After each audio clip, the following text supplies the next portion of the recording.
அஸ்ஸலாமு அலைக்கும் வரஹ்மத்துல்லாஹி தஆலா வபரகாத்துஹு. அஊது பில்லாஹி மினஷ் ஷைத்தானிர் ரஜீம். பிஸ்மில்லாஹிர் ரஹ்மானிர் ரஹீம். ஹுவல்லதீ ஹலகஸ் ஸமாவாத்தி வல் அர்த ஃபீ சித்தத்தி அய்யாம் வ கான அர்ஷுஹு அலல் மா லியப்லுவக்கும் அய்யுக்கும் அஹ்ஸனு அமலா வல இன் குல்த இன்னக்கும் மபஊஸூன மின் பஅதில் மௌத் லயகூலன்னல்லதீன கஃபரு இன் ஹாதா இல்லா சிஹ்ரும் முபீன். ஆமன்னா பில்லாஹ் ஸதகல்லாஹு மௌலானல் அலியுல் அதீம். அந்த அல்லாஹ் தான் வானங்களையும் பூமியையும் 6 நாட்களிலே படைத்தான். அப்போது அவனுடைய அரிஷ் நீரின் மீது நிலந்திருந்தது. உங்களில் யார் சிறந்த அமல் செய்யக்கூடியவர்கள் என்பதை சோதிப்பதற்காக அல்லாஹ் படைத்தான். நிச்சயமாக நீங்கள் மரணத்திற்கு பின்னால் மறுபடியும் எழுப்பப்படுவீர்கள் என்று அவர்களை பார்த்து நீங்கள் சொன்னால் காஃபிர்கள் சொல்கிறார்கள், இது தெளிவான சூனியமாக இருக்கிறது, இது நடைபெறப் போவதில்லை என்று கூறுகிறார்கள். திட்டமிடப்பட்ட ஒரு காலம் வரை நாம் அவர்களை விட்டும் அதாபை தள்ளி போட்டால் இந்த அதாபை தடுத்தது எது என்று அவர்கள் இலக்காரமாக பேசுகிறார்கள். அறிந்து கொள்ளுங்கள், அல்லாஹ்வுடைய அதாபு வந்துவிட்டால் நிச்சயமாக அதை யாரும் திருப்ப முடியாது.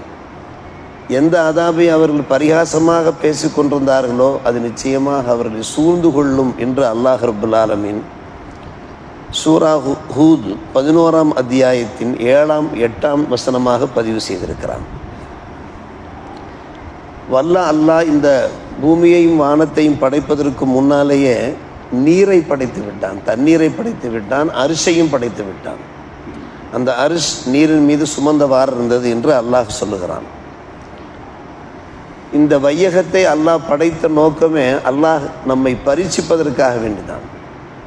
எப்படி பரீட்சிக்கிறான் என்று கேட்டால், எவ்வளவுக்கும் ஐயுக்கும் ஆசன் அமலா, உங்கள் யார் நல்ல அமல்கள் செய்கிறார், நல்ல காரியங்கள் செய்கிறார், நற்செயல்களிலே யார் ஈடுபடுகிறார் என்று அல்லாஹ் நம்மை சோதித்து கொண்டிருக்கிறான். அந்த சோதனையில் வெற்றி பெற வேண்டியது, அந்த பரீட்சையில் தேர வேண்டிய அவசியம் ஒவ்வொரு முஸ்லிமுக்கும் ஒவ்வொரு மனிதனுக்கும் இருக்கிறது. உமர் ரலியல்லாஹு தஆலா அவர்கள் அறிவிக்கிறார்கள், அறிவுள்ள ஒரு மனிதன் யார் என்று கேட்டால், நல்ல விஷயங்கள் என்னவோ அதை தேடி பார்த்து செய்வான், தீய விஷயங்கள் என்னவோ அதை தேடி பார்த்து அதிலிருந்து தவிர்ந்து கொள்வான் என்று என் பெருமானார் ரசூலே கரீம் ஸல்லல்லாஹு அலைஹி வஸல்லம் அவர்கள் கூறியதாக அதற்கு உமர் ரலியல்லாஹு அன்ஹு அவர்கள் அறிவிப்பு செய்கிறார். அப்படியானால் நல்ல நல்ல பணிகள் என்ன, நல்ல காரியங்கள் என்ன, வணக்க வழிபாடுகள் என்ன, மனிதனுடைய பண்பாடுகள் என்ன என்பதையெல்லாம் நாம் யோசித்து பார்த்து தேடி பார்த்து அதை நம்முடைய வாழ்க்கையிலே கடைபிடிக்க வேண்டும். அந்த பரீட்சையில் நாம் வெற்றி பெற வேண்டும். அது அல்லாஹ் இங்கே நமக்கு பேசுகிறான். நிச்சயமாக மறுமை உண்டு, நாம் நம்பியிருக்கிறோம். மறுமையில் நாம் எழுப்பப்படுவது பற்றி யௌமுல் பாஸ் என்று அரபியிலே குறிப்பிடப்படுகிறது. அன்றைய காலகட்டத்தில் காஃபிர் மக்களை பார்த்து, நிச்சயமாக மரணம் என்று ஒன்று இருக்கிறது என்பது உங்களுக்கு தெரியும், மரணத்திற்கு பின்னாலே நீங்கள் எழுப்பப்படுவீர்கள் என்று சொன்னால் அவர்கள் பேசுகிறார்கள், இதெல்லாம் தெளிவான ஒரு சூனியம் என்று சொல்கிறார்கள். நீங்கள் எங்களை சூனியம் செய்ய பார்க்கிறீர்களா? அதெல்லாம் ஒன்றும் நடக்காது, மறுமை என்றெல்லாம் ஒன்றும் கிடையாது என்று அவர்கள் பரிகாசமாக கேலி கிண்டலாக பேசுகிறார்கள். மறுமை நாளை பற்றி பேசினால் அது அவர்களுக்கு சாதாரணமாக தெரிகிறது, ஒரு நையாண்டியாக தெரிகிறது. அல்லாஹ் அடுத்த 8ஆம் வசனத்தில் கூறுகிற போது ஒரு குறிப்பிட்ட கால தவணை வைத்திருக்கிறான், உம்மத்த மௌதூதா. அந்த உம்மத்த மௌதூதா என்றாலே எண்ணப்பட்ட அல்லது திட்டமிடப்பட்ட காலகட்டம் என்பது பொருளாகும். அந்த காலகட்டம் வரை நாம் அவர்களுக்கு அதாபை தள்ளி போடுகிறோம். அப்படி தள்ளி போட்டால் என்ன செய்கிறார்? அதாபு வரும் என்று கூறுகிறீர்களே, அந்த அதாபு வராமல் அதாபை தடுத்தது எது என்று அவர்கள் பேசுகிறார்.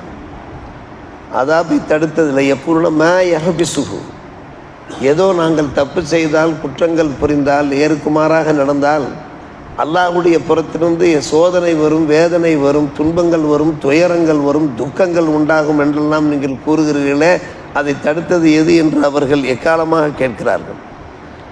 அப்போது அல்லாஹ் மக்களை பார்த்து சொல்லுகிறான், தெரிந்து கொள்ளுங்கள், அந்த அதாப் உங்களிடத்தில் வந்துவிட்டால் அது திருப்பப்பட முடியாது, அது நடந்தே தீரும்.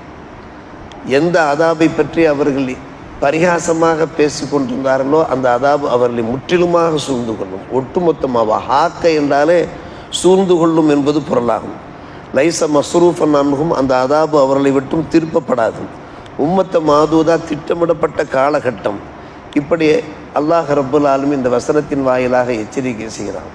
மனிதன் அன்று கொள்வான், தெய்வம் நின்று கொள்ளும் என்று சொல்வார்களே, தெய்வம் நிச்சயமாக நின்று கொள்ளும் என்பதற்கு இந்த வசனம், இறைவன் நின்று கொள்வான் என்பதற்கு இந்த வசனம் ஒரு சிறந்த அத்தாட்சியாக இருக்கிறது. ஆம், உலகத்திலே பார்க்கிறோம், எத்தனையோ பேர் எத்தனையோ அநியாயங்கள், அட்டகாசங்கள், அக்கிரமங்கள், அட்டூழியங்களில் ஈடுபடுகிறார்கள். அவர்களெல்லாம் மிகவும் சுபிட்சமாக வாழ்கிறார்கள், டிப்டாப்பாக உடை அணிந்து கொண்டு உலா வருகிறார்களே, இவர்களுக்கு எந்த ஒரு கேடும் வராதா என்று பலர் வேதனைப்படுவதை பார்க்கலாம். குடும்பங்களையும் சில பேரும் அநியாயங்கள் பண்ணக்கூடியவர்கள் இருப்பார்கள். ஊர் உலகத்தில் இப்படி சர்வசாதாரணமாக இருப்பார்கள். அப்போதெல்லாம் பாதிக்கப்பட்ட மக்கள், துன்பப்பட்ட மக்கள், இப்படி அவருடைய இதயத்தின் அடித்தளத்திலிருந்து ஒரு பெருமூச்சு வெளிப்படும். இவர்களுக்கெல்லாம் எந்த ஒரு கேடும் வராதா என்று அல்லாஹ் பார்த்து கொண்டிருக்கிறான். தெய்வம் நின்று கொள்ளும். எவ்வளவு காலம் அல்லாஹ் பார்ப்பான்? காரணம், அது அல்லாஹ்வுடைய திட்டத்தில் உள்ளது. ஒரு குறிப்பிட்ட காலம் தள்ளி வைக்க வேண்டும் என்பது. என்றைக்காவது ஒரு நாளைக்கு அவன் திருந்துவான், அவன் நம்மிடத்தில் வருவான், பாவ மன்னிப்பு கோருவான், அந்த பாவங்களிலிருந்து விலகி நிற்பான். அப்படி விலகி நிற்கக்கூடிய பல நல்லவர்களையும் நாம் பார்க்கத்தான் செய்கிறோம். ஒரு குறிப்பிட்ட காலம் அவர்கள் தப்பு தாண்டவங்களில் ஈடுபட்டு திடீரென்று அல்லாஹ்வுடைய புறத்திலிருந்து ஹிதாயத்து கிடைத்து நல்ல சிந்தனைகள் ஏற்பட்டு பள்ளிவாசலோடு தொடர்புக்கு வரக்கூடியவர்கள் எத்தனையோ நல்லவர்கள் இருக்கத்தான் செய்கிறார்கள். அப்படி அல்லாஹ் கால அவகாசம் கொடுக்கிறான். எப்படியாவது என்றாவது ஒரு நாள் அவர்கள் மாறி வருவார்கள், திருந்தி வருவார்கள், ஒரு நல்ல மக்களாக மாறுவார்கள் என்று. ஆனால் மாறாத போதுதான் அல்லாஹ் என்ன செய்கிறான்? ஒரு பெரும் அதாபை இறக்கி வைக்கிறான். அல்லாஹுடைய புறத்திலிருந்து அதாபு வந்துவிட்டால் அந்த அதாபை ஒன்றுமே செய்ய முடியாது என்று அல்லாஹ் இங்கே ஆணையிட்டு அறுதியிட்டு உறுதியாக சொல்கிறான். இதை உலகத்திலே நாம் பார்க்கிறோம். அருமை சகோதரர்களே, பெரியவர்களே, ரஷ்யாவில் வெள்ளப்பெருக்கு ஏற்படுகிறது, ஆங்காங்கே பூகம்பங்கள் ஏற்படுகின்றன, கொரோனா வைரஸுகள் எல்லா பக்கமும் பரவி நின்றன.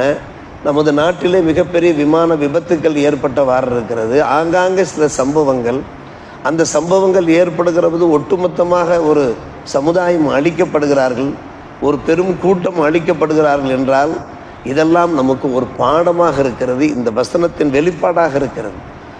தீயர்களோடு நல்லவர்களும் பாதிக்கின்ற ஒரு சூழ்நிலை அங்கே ஏற்படுவதை நாம் பார்க்கிறோம். அல்லாஹ்வுடைய அதாப் மட்டும் வந்துவிட்டால் அந்த அதாப் இருக்கிறதே ஒரு ஊரையே தாக்கும், ஒரு நாட்டையே தாக்கும், ஒரு சமுதாயத்தையே அழித்துவிடும் என்று அல்லாஹ் இங்கே எச்சரிக்கை செய்கிறார். என்னுடைய அதாப் மட்டும் வந்துவிட்டால் அந்த அதாபை திருப்பப்படக்கூடிய யாரும் அதை திருப்ப முடியாது, ஒட்டுமொத்தமாக எல்லோரையும் சூழ்ந்து கொள்ளும். எனவே தான் தெய்வம் நின்று கொள்ளும் என்று நாம் கூறுகிறோம். இது எல்லோருக்கும் ஒரு எச்சரிக்கை மணியாக இருக்கிறது. இந்த வசனம் இருக்கிறதே ஒரு எச்சரிக்கை மணி. நீங்கள் ஏதாவது தப்பு தவறுகளில் குற்றம் குறைகளில் நீங்கள் ஈடுபட்டீர்கள் என்றால் உங்களுக்கே தெரியும், இது நாம் செய்வது தவறு, நாம் செல்லுகிற பாதை சரியான பாதை கிடையாது, இது மனிதாபிமானத்திற்கு புறம்பான ஒரு பாதை, சரியத்திற்கு ஒரு எதிரான பாதை என்பது நம் பலருக்கு தெரியும். தெரிந்தும் அந்த செயல்களில் தொடர்ந்து நாம் ஈடுபட்டு விடக்கூடாது. எவ்வளவு சீக்கிரமாக திரும்ப முடியுமோ திரும்பி, அல்லாஹ் இந்த உலகத்தை ஒரு பரீட்சை உலகமாக வைத்திருக்கிறார். இந்த பூமியை நாம் நல்ல செயல்கள் செய்யக்கூடியவர்கள் யார் என்று அல்லாஹ் சோதித்து கொண்டிருக்கிறானே, அந்த பரீட்சையிலே வெற்றி பெற முயற்சிக்க வேண்டும் என்பதுதான் இந்த வசனத்தின் விளக்கம். எனவே யார் யார் என்னென்ன பாவங்களில் ஈடுபட்டிருக்கிறார்களோ அல்லாஹ் பாதுகாக்க வேண்டும். அந்த பாவங்களிலிருந்து விடுபட்டு அல்லாஹ் பக்கம் நெருங்கி நல்லவர்களாக வாழ்ந்து நல்லவர்களாக இந்த உலகிலிருந்து விடைபெற வேண்டும் என்பதுதான் இந்த வசனத்தினுடைய ஒரு போதனையாக இருக்கிறது. போதனை நம்முடைய வாழ்க்கையிலே கடைபிடிப்போம். அல்லாஹ் நல்லோர் புரிவானாக. வாஹிர் தாவானா அல்ஹம்துலில்லாஹி ரப்பில் ஆலமீன்.